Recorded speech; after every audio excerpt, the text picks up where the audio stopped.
is a good podcast. Welcome to Mouse Out of Wedlock. This is a good podcast. Try again. How old are you? 44. I was in Utah at a Walmart, and this lady that kind of looked like something Indiana Jones would find. Like something that belongs in a museum or something that belonged in like the warehouse? Either Or like a child bride. honestly, at some point along her timeline, probably all of that. But I was thinking specifically in like Last Crusade when the guy drinks out of the wrong cup and Yes. Yeah. Oh, okay. desiccates. She looked like that, but like the after picture of that. I was buying some adult beverages for my partner, Courtney, and Porn water? porn water. Yeah, exactly right. Yeah. Well, when you're in your 40s, it takes a little extra get up and go to. So I had to get some porn water, but I was buying it from this lady, and she's like, "I need to see your ID," and I was like, "Oh, okay, cool." And she looked at it, and she looked back up at me. She's like, "We're the same age." That's the Utah guarantee. Yeah, so I felt pretty good at that point. If it's like, all right, well, Same age. Welcome Hey. to Mouse Out of Wedlock. Welcome. Welcome to four similarly kind of sounding voices talking at Yeah. you. Mouse Out of Wedlock is a podcast in Austin, sure. To my left, we have the engineer, Colt. Thank you. I'm exhausted, but happy to be here. You're killing it, buddy. You've had a rough week. I have. To my center is an immaculately dressed little boy, Jakeb White. This code is crazy. Yeah, this code is so, we need to put this on our Instagram. You're a model for Instagram now. it's kind of like, what if Blade was a professor? Professor Blade. That's at exactly X-Men what I'm going University. for. Wait. You're not supposed to guess my character that I'm coming back as yet. That's not cool. And to my right is one of the reasons we all do comedy, so you can blame him for this, is the incredible Michael Jastroch. Everyone, a round of applause. Hit the applause Oh, button. sorry. Which one? Yes, Oh, he got got it. it first try. Nice. I didn't see this. Wait. I didn't see this huge audience here. Okay, I didn't. Hello. That's from Ninja. Do you know what a ninja is? Like as in Teenage Mutant, or as in. Have you heard of Fortnite? Yes. Michael. I am familiar with the YouTube space. I am familiar. I'm not a viewer of Ninja. Yeah. My YouTube consumption tends to lead towards Dark Souls lore. Okay. Yeah. Okay. Same. Vata Vidya. Vata Vidya. Yeah. There's a new lady who I love who's really good. Quaylag. Mm-hmm. She's so good. Mm-hmm. There was this great early Dark Souls creator. Because I was playing Dark Souls back in 2000. Okay. Whoa. I know it's gotten hip from soft now, but I've been into it for a really long time. I couldn't he's got even the read bona back fides. then. Epic Name Bro is Epic my Name Bro. bro. He's an OG. He doesn't really do YouTube anymore. He but, doesn't. He used to be one of my favorite. Just like put on and like relax to. Mm-hmm. He did the guide for Dark Souls 2. Yes.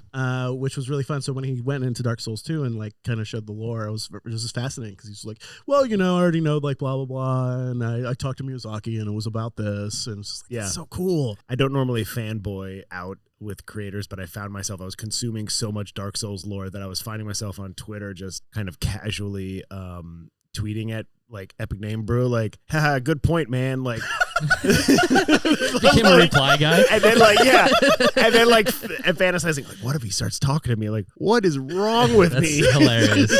What is? Well, then you become canon in Dark Souls lore. I hope so. Yeah. I hope I become a boss, but like one of those bosses that goes down easy. Yeah. Well, soon that'll all be wiped away. Yeah. There's no one will ever be able to see it ever again when Twitter goes away. Here's hoping. And also Genuinely. to my center is Xander Nolan. Oh, Oh, yeah, I'm here. Yeah, we didn't introduce you. Sorry. I never introduced myself. I like the idea of all of us having similar sounding voices. It's kind of like a wall of sound, like a Phil Spector thing, Yeah. but for podcasts. This is the revolution. Do we need you to put like a modulator on Jake or something? Wait, do I sound different from No, you guys? we should though. I think it'd be fun to have Oh, a I get it. modulator on you. It's usually not a problem because I usually have something wrong with my voice because I don't take care of it. And so like every week it sounds a little bit different. Right now it's sounding a little bit different. It's changed like 4 times during the show today. My voice gets more and more energetic as the day goes on. So Same. I hit a peak around like 9 p.m. and then I just like fall asleep. Well, thank you so much for being here. Yeah. We have the godfather of Austin comedy in town. Oh, So. I've been saying that on Twitter. No, but like legitimately, like I think you definitely influenced all three of us a lot. yeah, So. without a doubt. Thank you so much for doing that. Have just raise of hands for our visual podcast. Who's been taught immediately by this Yes. guy? We all three raised our hands. Yes. I was kind of keeping it a mystery. So first lesson, podcasting is an audio medium. We've been down this hole many times. No, that's flattering and thank you, and actually means a lot to me. And in 10 years from now, just remember that I also said I'm sorry. Yeah. Yeah. You'll need to just remember that as you're blaming me 10 years from now, looking at the smoldering husk of your life. So, would you get a chance to listen to any of us before coming on today? They put me on the spot. Yeah, we are. Right on. We won't cut this. No. That's okay. Yeah, don't None of worry. the guests listen to the show. Yeah. But you have to understand. But you also have to understand that I hate comedy. Yeah. Well, that's we a all? shame. You missed out then, because what we do, I don't think Yeah. counts as comedy. Welcome to our 32nd episode. I Wow, believe. yeah. We have almost figured out what the format is. Nice. Yeah, Maybe someday. Are you guys gonna like spring some are you guys in like a few seconds like, oh, so let's talk about the Great Replacement? Like, no, what? What? That was 3 weeks ago. Okay, We covered that already. It's just as long as you guys aren't straying into white nationalist Oh territory. yeah. Well, No. today's topic is the finaler solution. Okay. Yeah. Oh dear. Well, what you been up to, man? What you been doing? Yeah, since the collapse of the improv industrial complex, a few years ago, I moved into it's what the kids call a van for van life. It's really an RV, and but we've been traveling around and working menial jobs and just enjoying nature and enjoying life. That's awesome. Yeah, it's been pretty cool. Last summer, I made a miscalculation and accidentally moved back in with my mom. Accidentally. Like you woke up and you realized, oh, what? How did this happen? So the plan was to use my mom's house as home base for our travels in New England. Explore nature, and I hadn't lived in New England in 20 years and forgot it. So in my head, it's March, we're on the coast, we're on the Atlantic coast in the Carolinas. Like, you know what, it's gonna be warm in a couple weeks, let's just go. We'll go a couple weeks early to Connecticut, and then we'll be able to go camping and everything like that. Well, I forgot that winter in New England lasts until late May. So we were just like stuck inside, like, Oh, no. cool. This was a mistake. I was just going, did you maybe have an opportunity to connect with your mom on another level maybe that you hadn't before? And be careful with your answer, because she's one of our fans. Oh shit. I don't think she knows what a podcast is. Fair enough. Yeah, we reconnected for a month, and then I was back in high school, and then back in middle school, and then back in elementary school. Oh, it was regressive. Yeah, it was a regressive reconnection. So it was actually very nice. We did get to explore once it warmed up and stuff like that. That's nice. Yeah. You left right before you got back to breastfeeding. Honestly, there was a moment Okay. where I was like, "Give me that titty." All right. No, there was a moment right before I left where like she yelled at me for something, and it was like this weird triggering, and I was like, "Get off my back, Mom!" And I was like, "Oh God, I'm glad we're leaving next week." Oh God. Were you working in national parks? That seems like it'd be. Or what exactly were you doing? I guess. Well, I mean, I'm working like freelance stuff, you Right. know, over the computer, clickety clack. That's the sound of my typewriter as I mail in the things I'm writing to folks. But one of the things we're doing in addition to that, so I would say that's like, honestly, primary source of income. Nice. But we're doing something called camp hosting. And camp hosting is how most public campsites are run. What they do is they con old people into living at the campsite for sub-minimum wage. I see. To become campsite slaves. And there's three groups of people that do this camp hosting. One are people who have retired, but they want to keep busy and be out in nature. And so they don't mind working for peanuts and being on call 24/7. There's a second group of people who have retired and they don't have enough money to retire, so they desperately need this money to pay for stuff in addition to their Social Security. And then there's the third group of people, which is literally just me and my partner Courtney, who are like, let's do camp hosting. And then like, wait, we're getting paid how much? And you want us to do what? But you have the privilege of staying at the campsite. Yeah. So we did this in Utah, and we're basically like kings of the campground. Could you throw some weight around? Were you like in charge out there? I could kick any motherfucker. I could ruin anyone. Yes. Did you have to do that? I never had to kick someone out. I got very close a couple times. A few fun stories. But honestly, so it sucked the first 2 months. It sucked. I was like working a lot and it was hard work, and I was making like basically federal minimum wage and expected to be on call 24/7. And I was like, this is such a scam. I can't believe this. And then the vacation season dropped off, and I basically sat around and got high for like 3 more months. So in balance, like I'm razzing them, but in balance it ended up being fun, which is why we're doing it in Texas now. Yeah, it's like a school teacher. They have their summers guaranteed off. Yeah. It's the reverse for you, I guess. Yeah, it's like Saturdays there's a bunch of campers and some of them are pain in the butts, and if you've ever worked a service industry job, it's basically that. Most people are cool, 10% of the population sucks and you want to kill them. And then they leave, and then some of them have shit on the wall, and then you're like, what's wrong with people? And then then Sunday afternoon through Friday you're just out in nature driving an ATV at top speeds, making finger guns at deer. Oh, that's sick. Yeah, it's pretty cool. That's the life right there. Yeah, it's not bad. But I have had to kick. I had someone try to punch me on 4th of July because I politely asked them at 10 o'clock at night to quiet down. It's America's Day. It's America's Day here. That's exactly. What are you, a communist? Yeah. No, sir. It's just 10 o'clock and there's toddlers in the next campsite trying to sleep. They got to learn some point. Yeah. They should be up for this.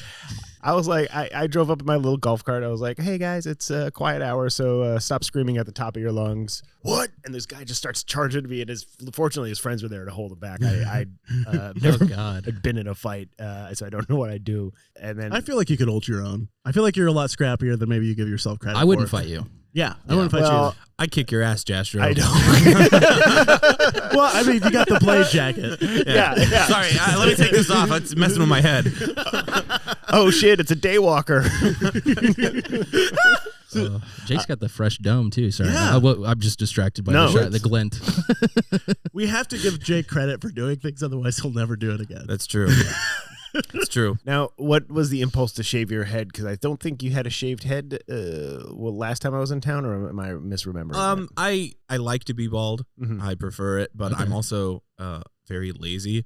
So the longest I've gone is like 3 or 4 months with successfully shaving every other day. But I will always drop off at some point, and it's probably been 3 months since I shaved last time. I get to this point with my hair where in the back right of my head, there's this insane cowlick that from like month 2 of my hair growth to, I don't know, a year and a half worth of hair growth, it just stays standing up no matter what I do to it. And it finally got to the point where like the rest of my hair was falling. It didn't look spiky. I just looked like a kindergartner on picture day. And it was like, okay, it's time to get rid of it. Plus, I love the feel of the scalp cold. I like that a lot. I've never experienced that. It is nice. Let's all shave our heads right now on podcast. microphone. Yeah. What Jake isn't telling y'all is that he had almost beyond shoulder length hair in high school. Yeah, actually, Jastroch was the only person here who ever saw me with my long hair during my level 1 class. You probably don't remember, but he taught me level 1, and I had hair that went down to my shoulder blades, and then I think on the 3rd or 4th week is whenever I shaved it bald for the first time. That's right. Yeah. That's right. Now, yeah, because teaching level 1 improv, it's always an interesting mix of people, and coming from different walks of life. some of whom are monsters. And I had interacted with you a bunch because I taught Giggle Pants. I came in and did a listening workshop for your college improv group. So I knew you to be a safe human being, but there was a moment of fear on the rest of the class's face as you kind of came in as just a moment, because everyone. You were not a creep in class by any means. To all you listeners, don't worry. Jake is not a creep to my knowledge. Thank God. That got said. We've been telling the audience he's the creepiest guy in the country. We got 31 other episodes. So I'm gonna refute that, I think. Colt's gonna cut this whole part. Yeah, there's. He's gonna cut the part where it says Jastroch says he's not a creep, and it will say Jake's a creep. Yeah. What? I have a lot of power as the editor. Of the show. Yeah. Jake's a creep. Just rearrange me to say cut it together so it sounds like I'm saying I support great replacement theory. You've got it right there. It's low hanging fruit. That's clean. That's clean. We'll put it on the soundboard. Yeah. We recorded Jake last week saying he's a big supporter of Trump. Do we have that on the? No, I didn't have time. Do we have his orgasm sound though? No. I'd love to get your opinion on this because we have that one. One more time. No. Or is this one better? That's Donald Trump imitating somebody lifting weights.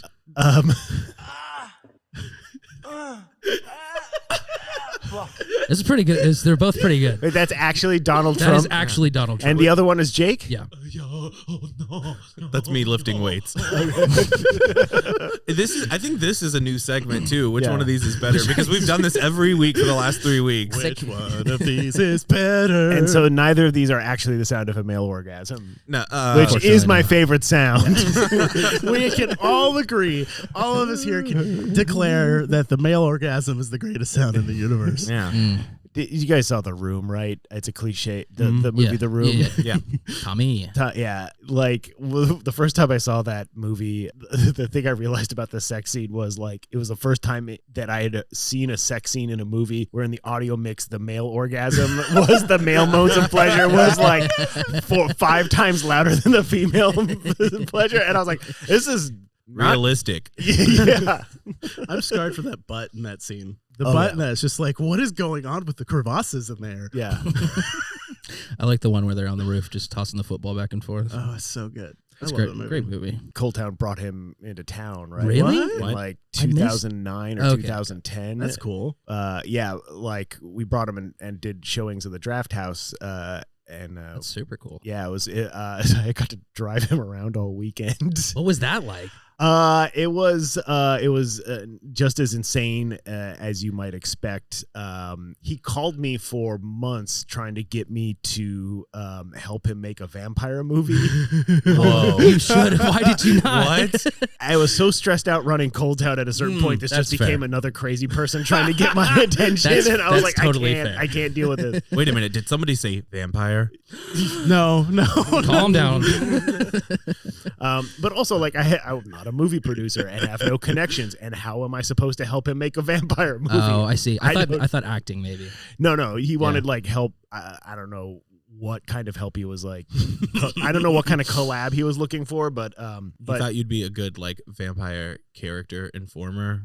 You've seen a lot of vampires. I think he thought because I worked with a movie theater to help him come down that sure. I had some sort of pull at with the Draft House.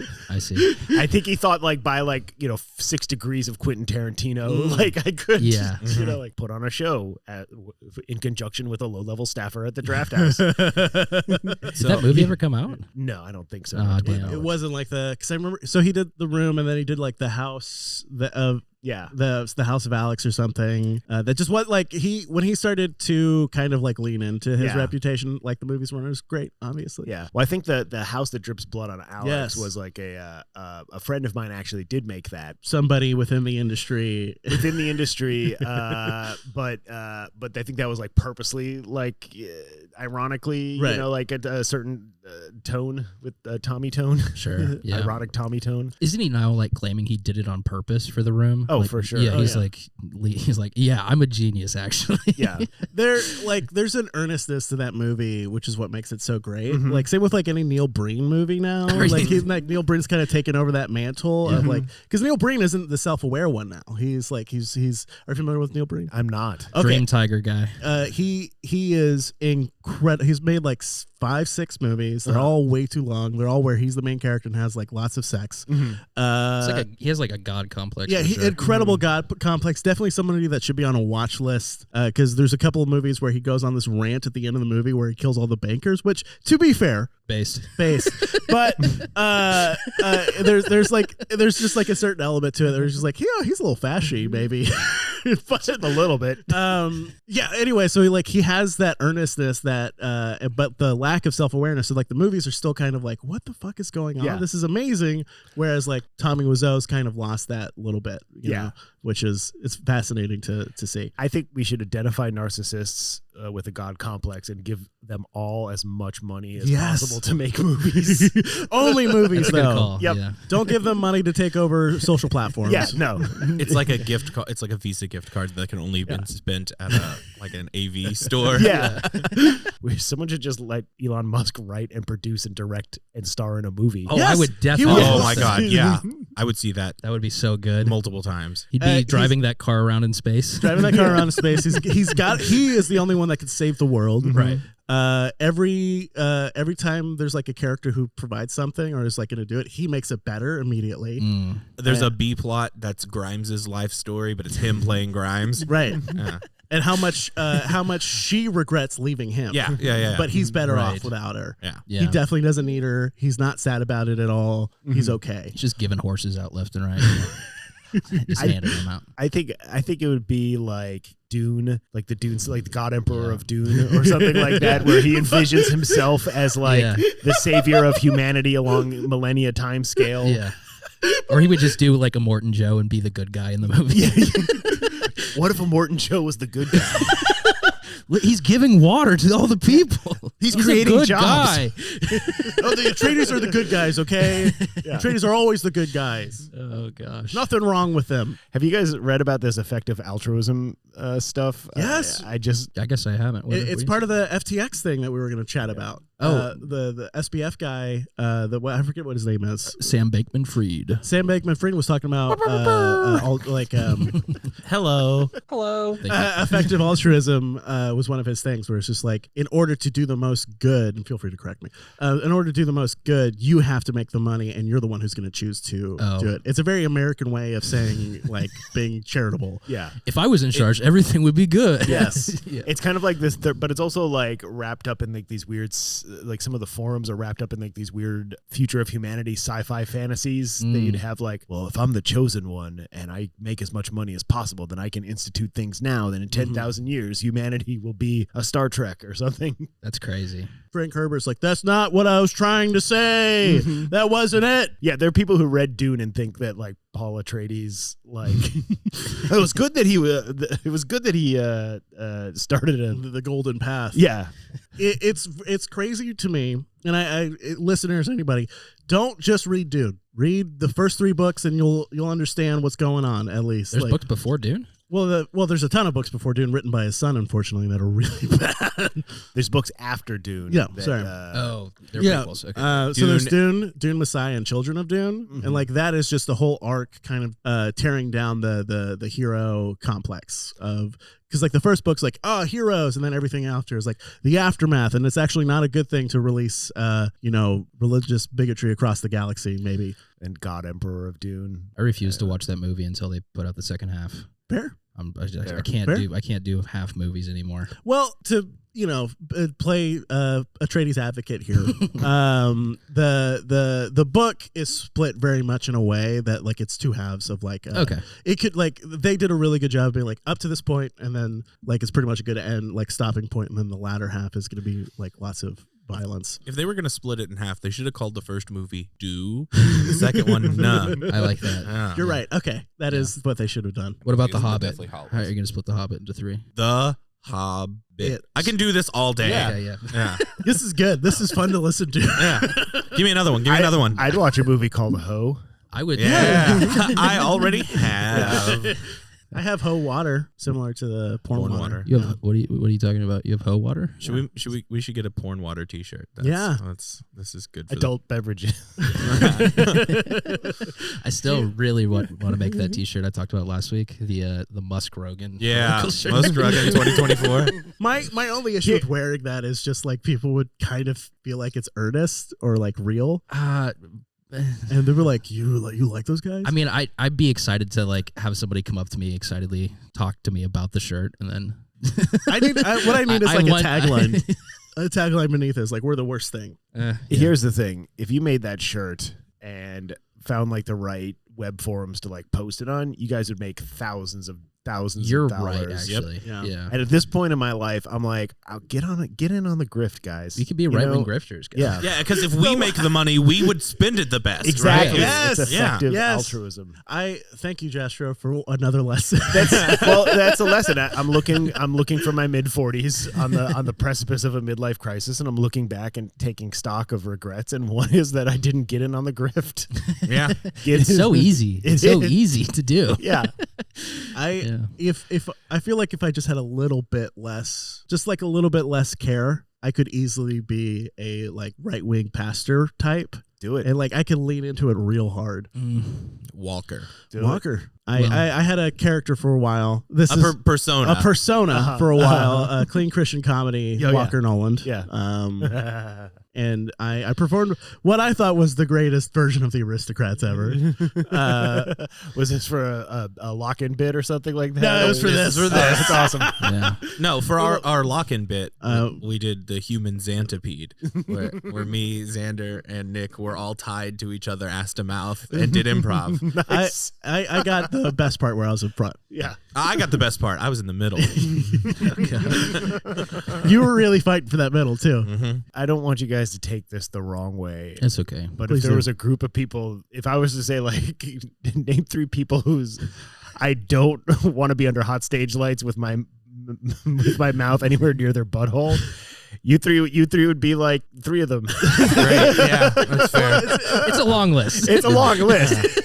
There's a lot of sweaty dudes in improv, right? There really is. There really is. Yeah, Nick had the smallest, least sweaty ass, so we put him at the back.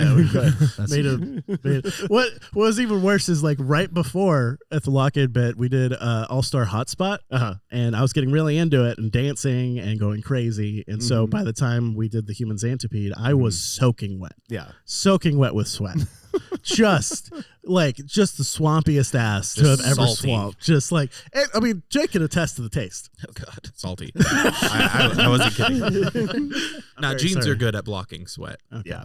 And now I just want to be clear. I'm not saying that anyone would want to put their face anywhere near my butthole on stage either. Fuck you. Because I'm definitely in that, Sweaty dude of improv. I'm in the sweaty dude of improv club.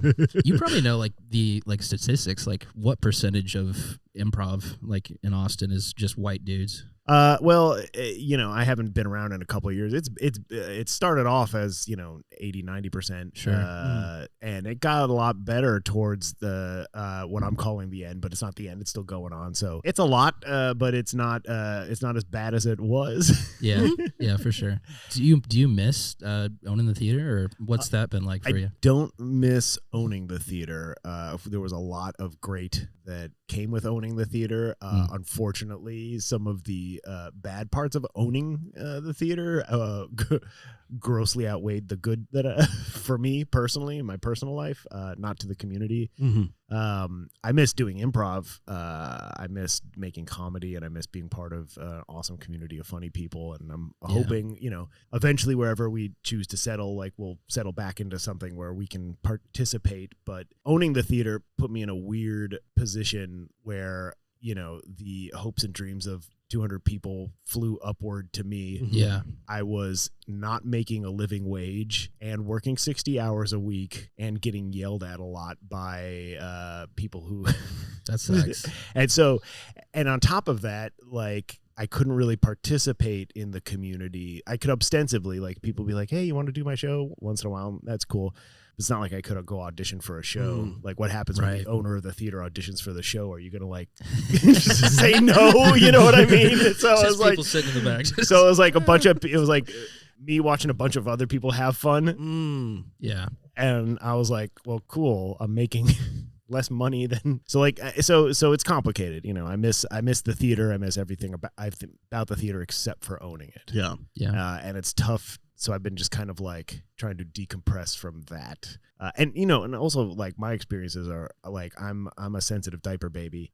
So like there are other people who are probably more cognitively well built to own a theater and not have that. But it's like, I would get, if someone got mad because of something that happened at the theater and maybe, you know, took it out on like ownership on a personal level, instead of me saying like, well, that person's just got some issues and moving on. I'm the kind of person where that would like fuck me up for like 6 months. Like, oh no, Chuckles McAndrews hates me, you know, like, And Chuckles, like, I gotta do. And like all good business owners, like I was so concerned with what people thought of me that it would affect my decision making. Kind of like Elon Musk of improv theater ownership. You know what I mean?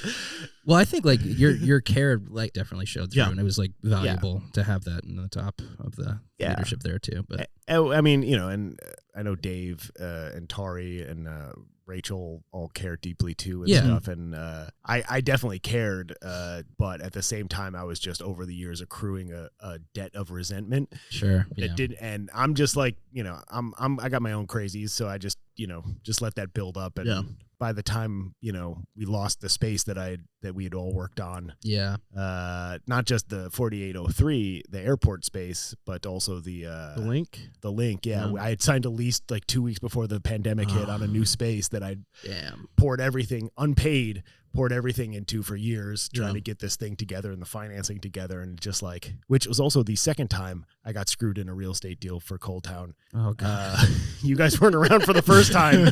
You guys weren't around the first time I lost $30,000 in a real estate deal. Jesus. So at that point I was like, what the fuck am I doing? Jeez. So now I'm working a third of the time that I was before and making about the same amount of money. Nice. More time for gaming. More time for gaming. More time for hanging out and exploring my body. Okay. Speak on that. I'm just pouring water. Just really getting in touch with touch. Yeah. You know? Yeah. Well, you know, you didn't I was have going to it for say years. exploring nature, but Your body is nature. But my body is natural. Your body is wonderland. So yeah, you've been on the road for a while. Yeah. So you've probably been to a lot of different states. Oh god. Oh god. Oh no. Have you? We didn't warn you about this. No. I'm game. I'm game. Yeah. So this is a segment we've been doing for a very long time. Unfortunately, we have been doing for more than half of the show now. I think this is our 17th episode. It has never gone well. That's not I fair. would disagree. I thought I did an excellent job last week. Yours was pretty. And yours was pretty good too. Thanks, Doug. So anyone but Jakeb's.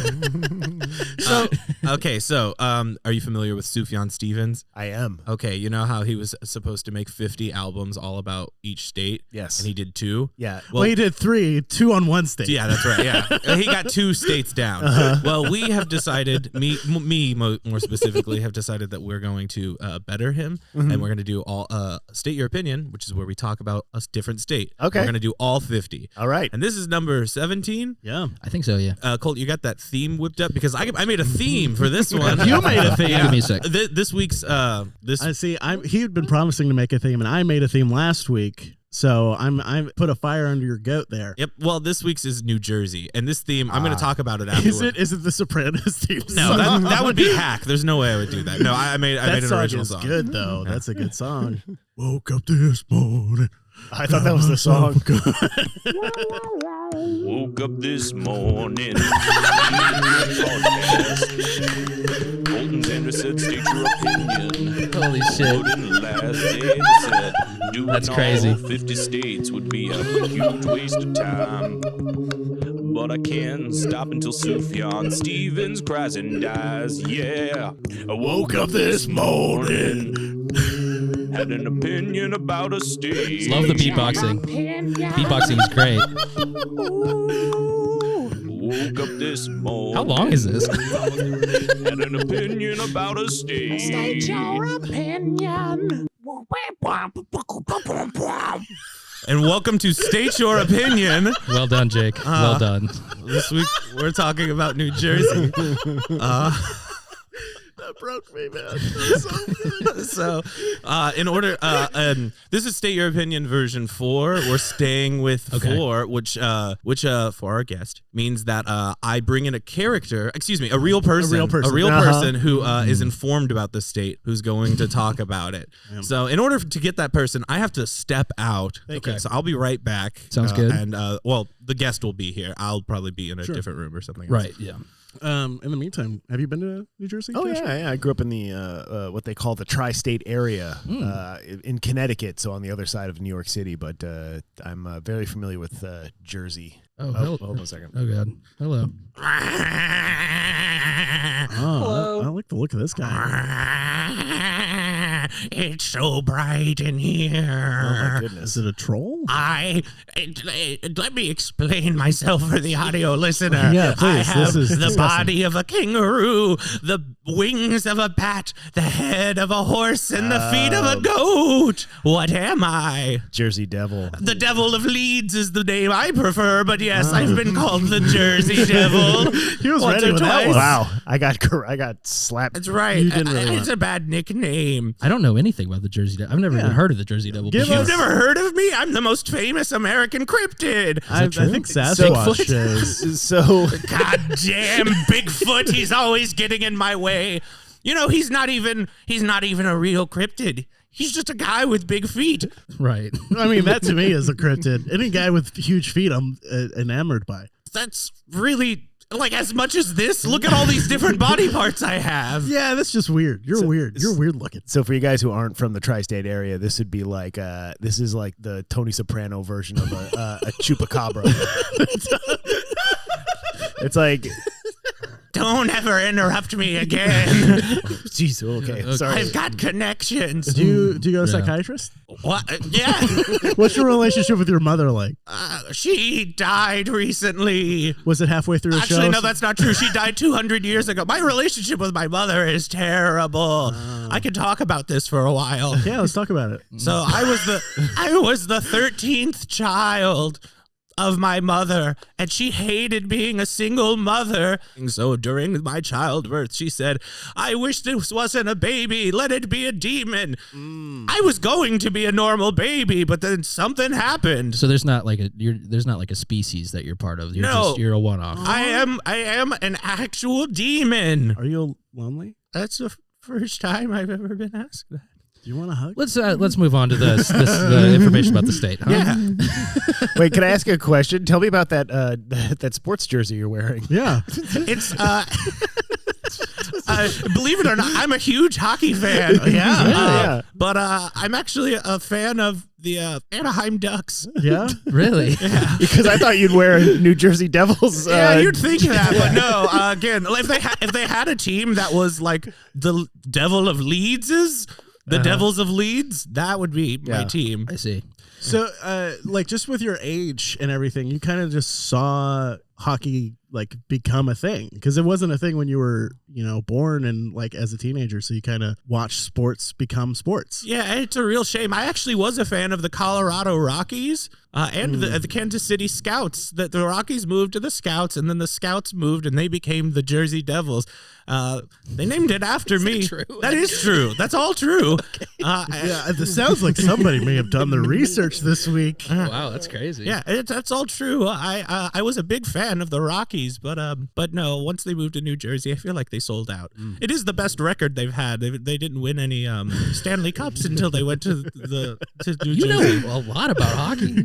Well, yeah, whenever you have a team named after you, I'm sure if there was a team called the Colt Joyces, you'd be keeping up with hockey. Isn't there a Colt, like a team called the Colts? Yeah, there is. Oh yeah, I guess that's true. You football? Yeah, I football. Yeah, you football? You football? I do Jastroch? football from time to time. All right. Yeah. What? Any more questions for the Jersey Devil? How many people have you not eaten in New Jersey? It's a way of asking about the population. Oh, I understand. Good thing Jake had it pulled up on his computer Of here. course he did. 9,388,414. That's a fact for sure. That's a big amount of people for such a small landmass. So I think like the general public has kind of a negative opinion about Jersey. Do you know why that is? Like, I don't have anything against Jersey, but like, it's kind of the butt of jokes sometimes, huh? Yeah, well, if you put anything next to the big city, and it's gonna look a big city, which is to say, New York, right? Yeah. It's gonna look bad by comparison. I can speak to this actually. I mean, I have some insight into this. Devil of Leeds. Thank you. Can I call you the devil or like what's? I'm not the real devil. Okay. Just of Leeds, the Pine Barrens. It's a mouthful, but okay. So I think the reason is because like most people in the U.S. who'd go to New Jersey, they're in the like the maybe 20-mile area between Newark, which is an airport, and New York City, which is a city, obviously. And that 20, or they only see Jersey when they're exiting New York, which and so that like 20 square mile is the armpit of the United States. It is the most disgusting, feculent, swampy. Just like oyster stink, low tide, chemical plants, garbage place. Home sweet home. But then the rest of New Jersey's gorgeous. It's a wonderful state. Really? It's one of the prettiest states, but most people only get to see like basically all the shots from The Sopranos are the worst part of America. And then the rest of New Jersey's pretty nice. Yeah, I always felt that way. The Sopranos didn't really do us justice. Yeah. The rest of Jersey. Not a lot of mob presence where I'm from. The Pine Barrens. It'd be like if you go into Texas and then the only thing they do is like, hey guys, let's go to downtown Beaumont. Well, this is Texas. In a way, that's kind of what they do. People from other states just think that the entire state is like West Texas. Yeah. Just a big dust. Do you think it's also because like comedians from New York go to Jersey a lot when they're not getting like good spots? I'm sure. Yeah. Yeah. A comedian. This is just in cars getting coffee. Yeah, this just happened. A comedian from New York went to New Jersey and then just moved to Austin and then started berating theaters in town for having vaccine policies. It's one of the funniest things. So he's going on this rant on his weekly diary podcast about how much he was comparing the theaters in Austin with UCB and SNL. Like the three great powerhouses of comedy that is Austin Comedy and then UCB and SNL. Just mad that they had just very basic COVID vaccine policies, which is very, very funny. I only brought it up just because like the failed New York to New Jersey to Austin pipeline for comedians is real. I love it. Send us your poor, your huddled masses. Yeah, I wanted to be clear. Not everyone from Jersey's a dickhead like that. I'm vaccinated and I can't even catch human diseases. That's very courteous of you. Thank you so much. You're welcome. Thank you. What do you have anything else to talk to us about Jersey? Yeah. It's near the ocean. Yeah. That's true. So is a lot of places. Yep. Where do you you obviously spend your summers on the shore. Where on the shore do you like to go? What's your jam? Oceanside, Asbury Park. Yeah. I don't really go to the ocean much. It's too. I shouldn't be telling this on the podcast, but I've had a little bit of a adult beverage. I'm allergic to water. One drop of water and I die. You're in the wrong state, buddy. Oh my goodness. Texas? Yeah, Texas is a lot of rain. It's raining today. Yeah. How are you gonna home? Big umbrella. Good. Fair. Yeah. That's what He's got us. Idiot. He got us. Done. He hacked the system. You've been around for a while, so you know things. I was there pre-umbrella actually. Yeah. Now, you see, you've been around America for a while, and you're a cryptid. Could I ask you about some other maybe American mythological? This is great. Yes, Yeah. definitely. We there's a convention every year. And we all meet up in the deepest, darkest pits of the woods of each state. I actually hosted a couple of years ago out in the Pine Barrens. Really? That's cool. Okay. It was neat. That's awesome. I mean, well, and so you could tell me like what your thoughts on them, or if they exist at all. I mean, they might be bullshit. Yeah. Myth. Headless Horseman. Not real. Not real. There is a ghost that Really? rides around, but he's doing that. He rides around on a horse. He's a real ghost, but he's doing that thing where he puts his head through his shirt and then just carries a fake head. It's just a guy with a head. I mean, he's still a ghost. That's impressive enough. We've been telling him, like, you don't need to, like, this is a hat on a hat, man. Or I guess a hat where a hat should be. Hey. Yeah. How about the skinwalkers? I was gonna say Wendigo. Is that the same thing? Wendigo's real. Okay. Wendigo's real. Skinwalkers, I'm not familiar with. Oh. But there's a lot of us. Right. It gets mixed up. So just explain them, and maybe I'll. Yeah, no, I mean, the skinwalkers, I think it's Utah. It is Utah. Because I remember there's like a bunch of Mormon stuff to deal with the Oh yes, the Mormons do show up at the these. Mormons Yes. are Mormons cryptids. are real. That's true. No, what? Yes, no, they're real. Okay. And they're scarier in person. skinwalkers, supposedly like Native American like spirits that can be like walk in the skin of another creature, but also they might be aliens, but also they might not be. Also, they might just be like sick deer. Yeah, it might just be sick deer. There might be a portal to hell somewhere Oh, in you're Utah. talking about the flesh fiends. Yes. Yes. Different names. Yes, they're real. We know the truth to this one based on a couple weeks ago. Aliens. Aliens, real? Yeah. All right. Very real. Yes. We talked with aliens a couple weeks ago.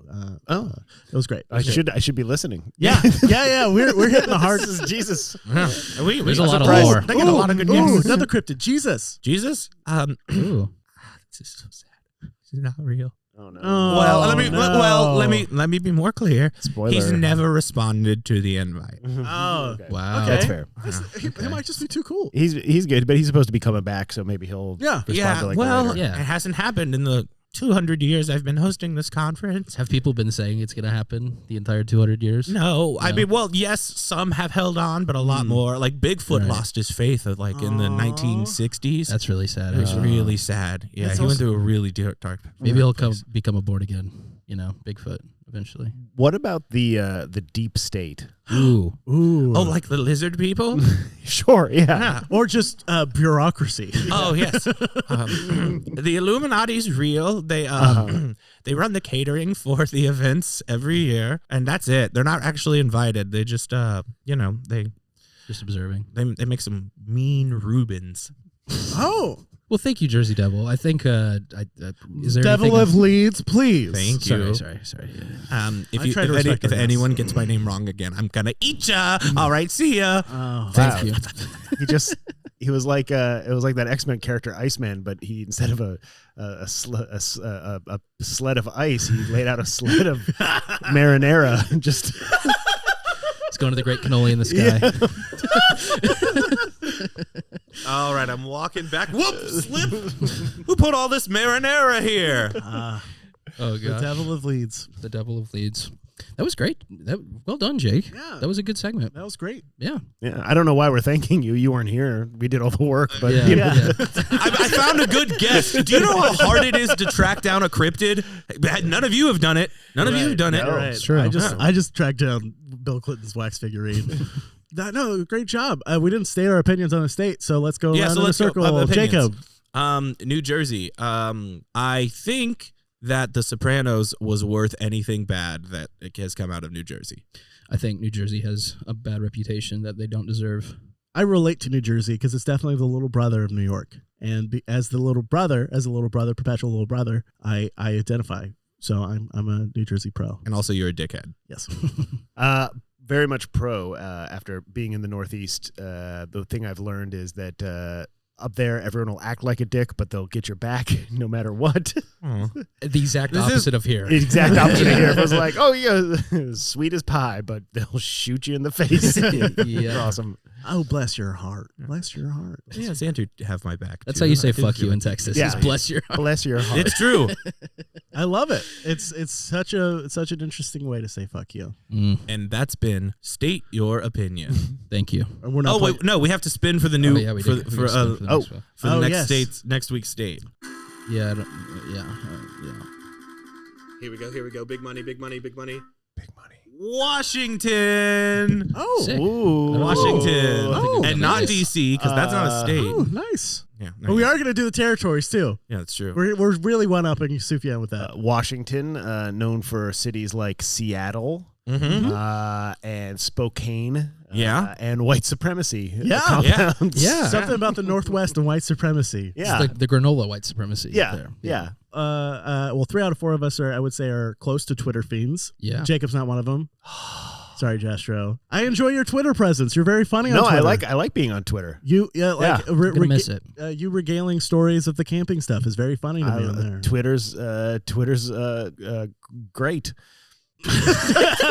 And that's a ringing endorsement. Wow. Yeah. The I listen, like when I 15 years ago, I always need like an outlet for like whatever like brainstorm like Same. yeah. brain liquid shits that need to come out. And it used to be LiveJournal. Yeah. I don't know if you guys are old enough to remember LiveJournal. I'm sorry. Are you don't. just talking about a journal? It was a journal that you put on the computer on the internet, and then you rubbed your journal on the screen, and then all the words were transferred out to other people. God, technology used to be so cool. Yeah, what happened? Used to be able to go to the moon. Now we Now what? Now the only way we can get to the moon is by investing in crypto. Yes, very true. Today's episode brought to you by Crypto.com. we could get one of those sponsorships now. I think. Yeah. Yeah, we could get like a crypto. I'll chill. I learned a lesson today that I should be grifting more. So Grift more. Where are we gonna go if Twitter goes down? You guys have a plan? I don't know. Mastodon? No. What's Kanye's parole? No, Parlor. I was close. Did most you of say those, parole? Yeah, most of those letters are in there. Parlor. Did he actually buy Parlor? Did that happen? Computer Didn't that guy. happen? Okay, Go. great. I don't know. What are the other options? Tumblr? We could go to Tumblr, I guess. Yeah, well, I guess we I could do. go to A bunch of people have made this point on Twitter, but I love it so much that as everyone's talking about where they're going to go after Twitter fails, no one is mentioning Facebook. It's so funny. Yeah. It's just not an option. Just not enough. Hey, come on, guys. Come on. Please. I think Legs. for me, the sweet spot of social media was like in 2004, 2005. You had LiveJournal. You were connected with maybe like a dozen of your friends, and you could have your dumb bits or message boards back and forth. But it wasn't big enough. The reach wasn't big enough to destroy America. So, like, if I tweeted some half-assed shitty opinion, which I definitely did in my 20s, like, it didn't spread out and like bring down democracy. So, if we could get back to that, where we're all kind of like siloed a little more, Right. I think Like smaller bubbles. Yeah. smaller bubbles. I like smaller bubbles. hypothetically Mastodon does that because it's like separate instances and you like go into a server, but like nobody can figure out how to use the fucking app. Yeah, the second you have to use the word instance for something, you're like cutting out like 90% of the like population's like, it's a Warcraft raid or something. All right, we're all going to go to this server. oh gosh. We're going to make this person the main character for today. Oh, join my Twitter guild. Yeah. This is just Discord. Yeah. That's what we're talking about. Yeah. I don't even want to go to Discord. I feel like that's That's a different thing. Yeah, right. But like people are talking about doing that too. Well, Like, instead of Twitter, everyone could just write down what they were going to tweet and start doing stand-up. Yeah. yeah, just go to the old Twitter. Or do what they had to do in my Father's Day, which is write letters to the editor. Oh Yeah. yes. Yeah. Do you think editors are like getting real excited that maybe that's coming back up? I doubt it. Yeah, who's ready for more hate mail? me. I would love to see like open up the New York Times and just see like drill. Like that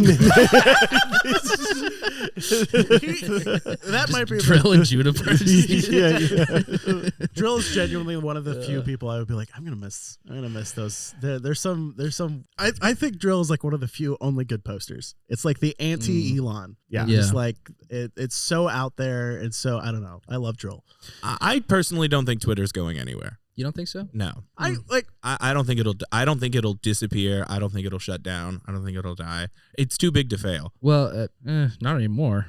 I mean, they fired like 75% of their staff. That's true, but like, even if it goes down, no one's going anywhere else. We just talked about that. Unless something happens to pop up brand new, someone else will buy it from Elon, or Elon will put someone else in charge of it, and then they'll bring it back. It'll take maybe a couple of months, but I think it'll be a slow death if it dies. Right. I don't think it will just like shut off one day. But I was hopeful that it would shut off over the weekend. I still am hopeful. But I don't. Just how like any tech service kind of starts, very rarely is it just like off unless the company dies. I feel like this weekend was like the last shot of like the last scene of like Fight Club, where the Pixies start playing and we're just all watching it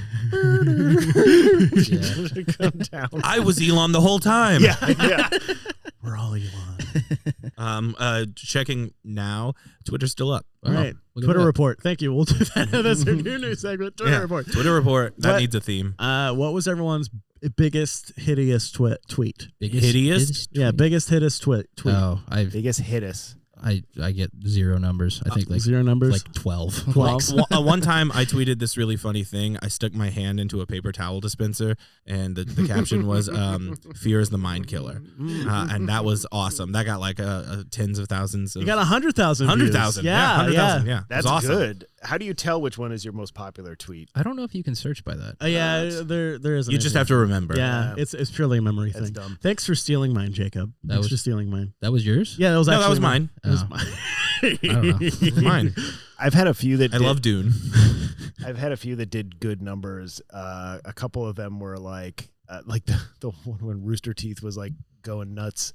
Like last week? Like 2 weeks ago. Yeah. Like I posted like I got some Rooster Teeth stories, but they were That's too right. cowardly to do this. And then all these Rooster Teeth like fans came out of the woodwork and started retweeting it. And I was like, and a bunch of them followed me, and then a week later, when they realized I didn't give a shit about Rooster Teeth, like they stopped following me. As of this week, I now work there. Yeah. This is why, I got We love Rooster Teeth. Yes, I got no beef with the teeth. By this approximation, Colt works for Rooster Teeth. I work for Colt Town now. Mm-hmm. Jacob, I guess, is going to work for Tommy Wiseau. Yeah. Yeah. Okay. That's coming. That's Wow. coming soon. Nice. Because those are the only 3 entertainment things you've ever. Ever been involved with. Yeah. I had one. Do you remember that Melania Trump statue that was like weird and abstract, like in 2019? Oh, I don't. That sounds great, though. There was this really weird looking Melania Trump statue that kind of looked like the statue of Pazuzu from The Exorcist. That's good. I showed a picture of the Pazuzu statue from The Exorcist, and I can't remember what the words were. I was like, "Hey, these, and I don't remember. It was some joke. comparing Great the minds two. think alike. Yeah. And then, but the only reason that it blew up was because a friend of mine who's big on Twitter made the same joke a split second later, and then he retweeted mine, and then all his followers blew mine up. But Nice. I've never gone viral on my own. It's always been someone more. Yeah. Your Shannon McCormick's or your Yeah.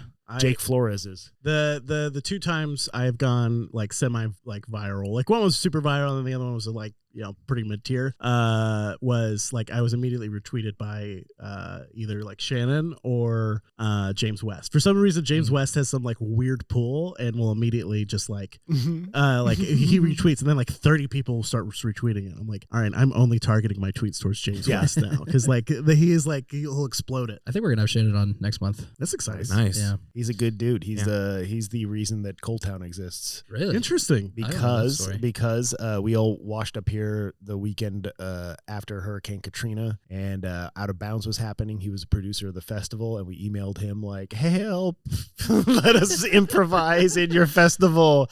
And he's like, yeah, I can't really like give you a slot, but you can come play with my team. And so we split a set with him and Get Up, his 2-person troupe with Shayna, Merlin. That Coal Town lore has been lost to the years, but that's Shannon's awesome. graciousness, and we were like, yeah, Austin rules, and then we decided to stay. Whoa. after that show. Wow. That's a story I've never heard before. That's really cool. Yeah. And now that it's not going to be lost to history anymore. It's deep lore because I'm the only remaining member of Coal Town who's still associated with the theater.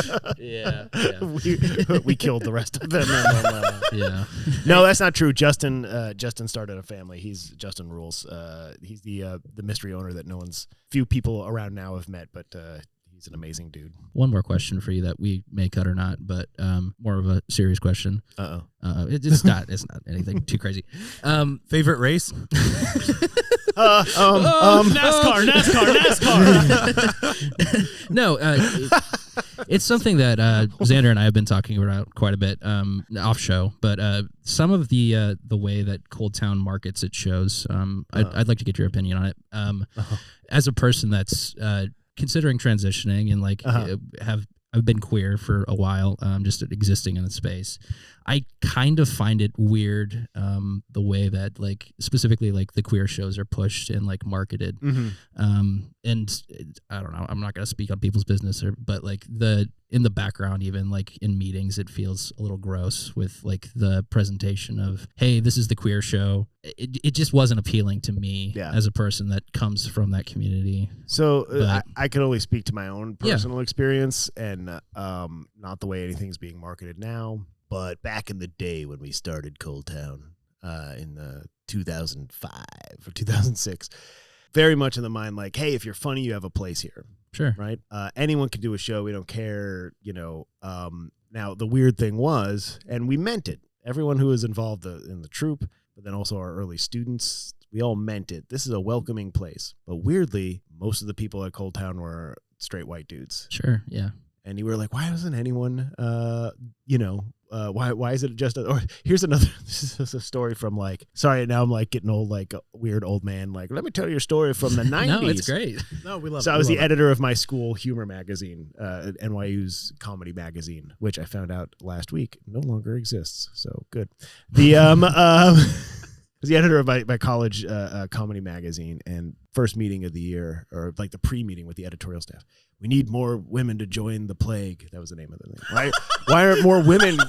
Why aren't more women coming to our meetings? Why aren't more women coming to our meetings? We have our first meeting. General, the freshmen are there, and like we're like, here's the deal. This is how the way the process works. Blah blah blah blah. There only like no women showed up. What the fuck? I don't know. I don't know, because like we're not trying to be sexist. Like, we got to fix this. Okay. And then someone looks over and is like, hey, there's just an axe leaning against that wall. And we're like, cool, dude. We picked up the axe and we had a filing cabinet that someone lost the keys to the 80s. And we were smashing the filing cabinet with the axe, like as hard as we could to get it open. And then like a freshman woman walks up like, is this the plague meeting? And we're like, yeah, come on. Come on. And she's like, that's okay. And like ran away. Right. Sure. So I think the moral is like when you have a place and you want it to be inclusive, but you don't have any visible representation. For sure. Yeah. It ends up, even if your intentions are good, being exclusionary. So what happened was, and I'm blanking, the years all blur together, but I would say like 2014, we had a few LGBTQ performers, and they were like, you guys need to do better. This sucks. Sure. So angry emails, you guys aren't doing enough to include diversity. Here's what you need to be doing. Cool. So we listened, and we did that stuff, but then also independently, like a lot of the LGBTQ groups that are getting pushed, one, because they're funny. Yeah, absolutely. And two, we never went out and tried to form any of those groups. They formed themselves to their credit, and then asked us for shows. Right. Now, that's always the thing that was on my mind. It's like, well, I don't want to exploit this for clicks. You know what I mean? And that was something that was always on my mind, but it was also like, but I also want to promote this comedy group is formed around this identity and marketing themselves around this identity. I want to support them and help bring in this other community to show that there's representation here, so other people don't feel afraid to. For sure. So I get why it would feel like othering to kind of have that put out. I think just for myself, just in the, I don't know, I didn't know I was queer 3 years ago, but Sure. Going through that process, I don't know, I don't feel like I want to be part of the gay show, you know? Like, I just want to be part of the community and have that be normalized. But I do see your perspective on that too. That makes a lot of sense. Where, I mean, you kind of have to do. You have to. Yeah, it's like because we did it the other way. Sure. And it was just a bunch of people that looked like me. You can say pretty much like us. Yeah. No, just me. A bunch of. You're the only one wearing a flannel, so. I'm keeping it real, dog. I'm keeping it real, old school. So I think like I fucking love that improv and comedy's gotten more diverse, and not just. But in order for us to get there, we had to do more than just say we're welcoming. We had to right. And so. Maybe there's room for a correction back in the other direction where everything gets more reintegrated. That's why I'm out of the business. I got into this to make comedy, not to do geopolitics. Well, and it's shitty because I also take the geopolitics portion of it seriously. I just don't want to have to be the one making those choices anymore. Right. I just want to make my fart jokes because that's why I got into this. So I would say the real answer is everyone's doing their best, and a lot of us came up in the 90s or early 2000s where it was like, oh, you're a woman and you're complaining about sexism, you just can't. You're just not tough enough to hang. Sure. Sorry, brah. Get tough. Make jokes. We're joking. And like I was probably guilty of that, when I was in my 20s. But that was very much the culture. Yeah. And even like the women who did manage to hang would say shit like that. Right. And so I think what you're seeing now is maybe like in the improv spaces, kind of a counter push away from that and then maybe hopefully it'll balance out. Everyone will just be chill and like, this is our show. And like, but I also have heard from a lot of like queer people and people of color that like, yeah, the only time I feel comfortable on stage is when I'm with people that are like me. I've also heard that quite a bit. That's not necessarily your experience. Sure. Yeah. But I know plenty of like, just from talking to like Sugar Water Purple or Damn Gina, they're like, yeah, I've never felt safe in an improv show until I started improvising with other black people or like, so I think I definitely get it a lot more for like the like racial groups. Like, I think that is definitely just like the stereotyping that happens. Yeah. Inside of improv when you're new, like that definitely would be a factor. Yeah. Yeah. But I think like for me, if someone's coming out or just now, and I don't have the right language. It's another reason I don't own improv theaters. I don't have people jumping down my throat if I don't have the right words to express something. If someone's coming out and and feels like I don't want to have to, I've discovered this about myself. Does that mean I have to go join the gay group? It's like go sit with the gays. Yeah. I don't think that's ever been the theater's goal. I don't think it's intentional. Yeah, I think it's probably something that I need to deal with more than the theater needs to deal with. Speaking of Cole, on that point, you are out, but I did get you a spot on Queer Town. But okay. Well, it's like I love that show. Like I love those people. Like I have nothing against them even marketing the show that way. It's just I don't know. It just feels weird. But from the outside looking in. So from a business standpoint, so I'm just taking myself back, and I'm not speaking to current ownership. Also, from a business standpoint, let's say we have a group like Queer Town put themselves together, market themselves, start selling out the theater and getting noticed in publications. Just from a dollars and cents standpoint, like, we want to promote that because it's bringing in it's bringing in a new audience of people that never spent money here, making us all more money so I can pay, not myself, but so you can put money down on a lease that goes nowhere. Yeah. Right. But there's that consideration. So there is a little, totally. little marketing there as well. That makes a lot of sense. Thank you for saying all that. I really appreciate the perspective. Yeah. I think knowing Dave and knowing Tori and knowing Rachel and knowing myself and the conversations that were had in the room, it's always started from a place of how can we make this work more inclusive for other people, so that other people feel welcome. And that was to correct for a very real feeling where we'd hear like, I took level 1 improv and then I felt really uncomfortable and I just stopped taking classes. Yeah. Sure. Yeah. And like I can say like those conversations still like come up with like the idea of like trying to like pushing to be more inclusive, like having more inclusive jams and just trying to be just trying to like do it in a way that isn't exploitative. With like I don't know, like just trying to give like a more modern like, hey, like this there's still like these conversations still happen and like generally like a positive moving forward way. I don't think because there is that point though where it also becomes like I don't know what the word is, like you talk about it too much and or we're using people as a prop. Yes. And that sucks. But I exploiting. Which I'm fine with exploiting people, by the way. We're gonna be right-wing grifters after this show. Yes. Honestly, that's where I'm at. I'm like, we'll loop you in on the t-shirt business. We'll get you going. I made 2 mistakes in my career. One is my real talent is standing in front of groups of people and convincing them I know what the fuck I'm talking about. I'm repeating a tweet that I made the other day, and I'm like, I could have easily just been like a Dave Rubin or like a Ben Shapiro type character. You still got time. That's what I'm saying. I don't care anymore. This is how you start it. Oh God! I've traveled all across this country. Yeah. I used to be a liberal creative, but then I went and saw the real people of America. That's Mike Akel from Austin, Texas. Did that shit. Fuck that guy. Really? Yeah, he works with Daily Wire. Motherfucker. This fucking town. What a piece of shit. All right. Well, do you have anything you would like to plug? Yeah, my campground.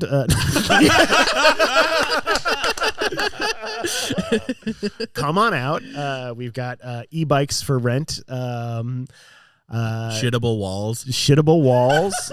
Open campgrounds. Well, my improv podcast Victrola is on a hiatus. We're trying to figure out a sustainable way to keep it going.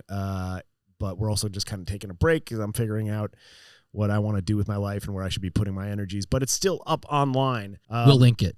And I think we can all like give the seal of approval. It's one of our favorite podcasts. That's Like, Wedlock, without a seal of doubt. approval. And here's the tip for your listeners. So online on our main feed in like iTunes is like the last 2 seasons, which we were recording remotely, which are good. The good stuff is on our Patreon, and I'm going to migrate it back to the main feed, the Patreon archives, just because at this point. But if you sign up I'm not taking money from the Patreon, but if you sign up for the Patreon and pledge, I have payments suspended. And you can get access to all the archives too. Nice. So I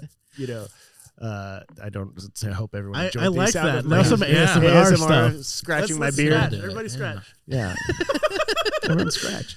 But yeah, I think that's probably the main thing. And then look out for look out for the terrorist attack that I'll be watching. Well, thank you so much for being here. So you picked up the vibe of the show very well. All right. As always, you can find me, Jakeb White, on Venmo at TheJakeb. Please send me money. No one's ever done money. it, right? No one's done it. Yeah. I don't know if anyone's ever made it to the end of an episode to hear the plug, so that might explain it. I should start plugging that at the beginning, I guess. Yeah, that'll do it. That'll make it work. Also, thank you. This is Colt. You can follow me at Colt45Joyce on Twitter for as long as it exists. Colt Joyce on YouTube. There's some new stuff on there. Jake and I did a gaming video. Yeah, it's pretty fun. Yeah. You can't find me anywhere. Yeah, Because I've gone private. I've seen. I've gone private. But maybe one day you'll find me. Who knows? It's going to be, what's going to happen? What's going to happen, listener? It's going to be like the end of Dark Knight Rises. You're going to be sitting in a cafe and you're going to see me living a happy life with the love of my life. And I'm just going to nod at you and you're going to nod back at me. All right. Well, that's been Outside of Wedlock. Thank you so much, Jastroch. Yeah, thank you for having me. Thank you so much. Bye.